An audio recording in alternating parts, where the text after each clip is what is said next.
space tax referendum. Catherine, if you can lead us on that, please. Thank you, Mr. Chairman. The major announcement on this for tonight, and I know there's been a lot of traction on Facebook and online with this, so we appreciate that residents are actively talking about this initiative. We do have a ballot referendum that's scheduled for the November 5th general election, where residents will be asked if they favor the imposition of a tax on both earned income and also real estate tax for the purposes of purchasing and preserving open space in the township. We have a very significant FAQ on the township website. It's pinned to the front page. There's lots of commonly asked questions that are answered there. My contact information is also listed if any residents have any questions on this initiative. Thank you. And in addition, there is an open space committee that was formed during the summer, and one of the residents who are on that committee is here in attendance tonight and would like to make a few comments. So Tim Phelps, if you could come forward and grab the mic.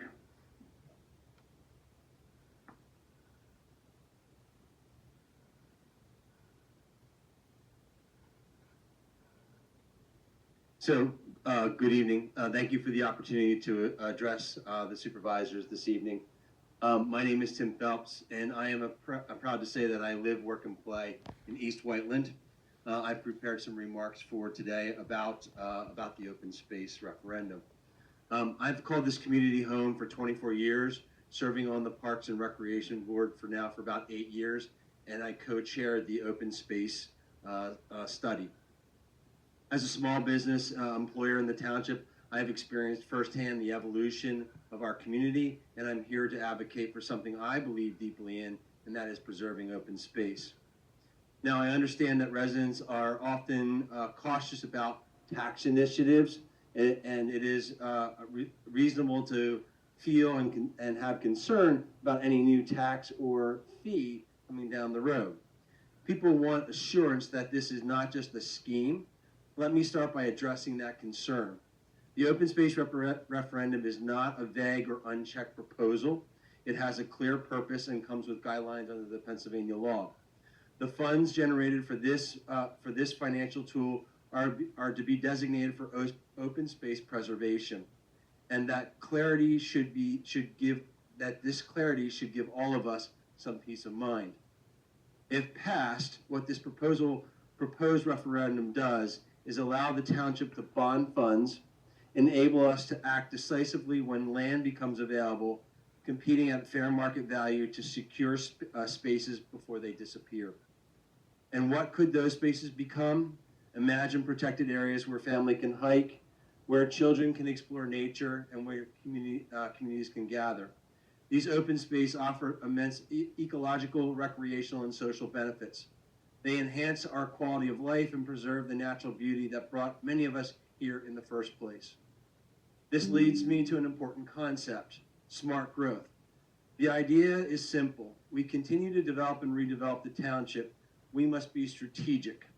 Once land is developed, it is forever transformed.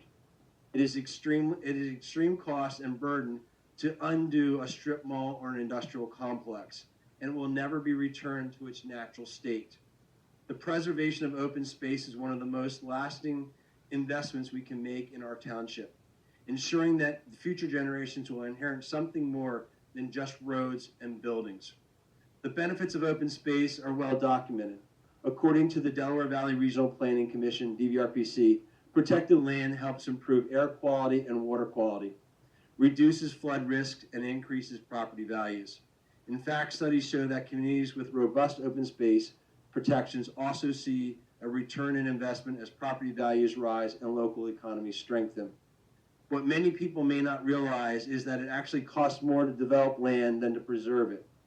In 2019, a study by the Chester County Planning Commission evaluated the economic value of protected open space and found a striking disparity in the cost of services between developed and preserved land.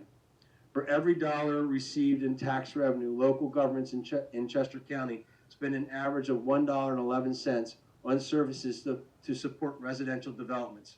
That's police and fire protection, road maintenance, sewer systems, and new schools. By contrast, open space costs a mere 7 cents for every dollar in tax revenue. This means that preserving open space isn't just about safeguarding our environment or creating recreational areas, it's a smart financial decision. Investing in open space is a cost-effective way to ensure long-term economic stability while offering residents a high quality of life through natural beauty and recreational opportunities. This is just not an investment in land, it's an investment in the health, well-being, and prosperity of the community as a whole. This open space referendum transcends party lines. It's about protecting what makes our township special. It establishes a funding mechanism that supports a live, work, play policy, fostering a balanced growth and ensuring that future generations will benefit from the same natural beauty and recreational opportunities that we enjoy today. I urge every resident to visit the township's website and read through the information on the open space referendum. Look at the facts, review the data from sources like DVRPC and Natural Lands Trust, and consider what kind of future you want for East Whiteland. As a community, we have the opportunity to secure something lasting, something that can never be replaced once it's gone. Thank you for your time. Thank you for the board for your continued efforts to keep our township a wonderful place to call home. Let us preserve this legacy, not just for ourselves, but for generations that will follow. Thank you.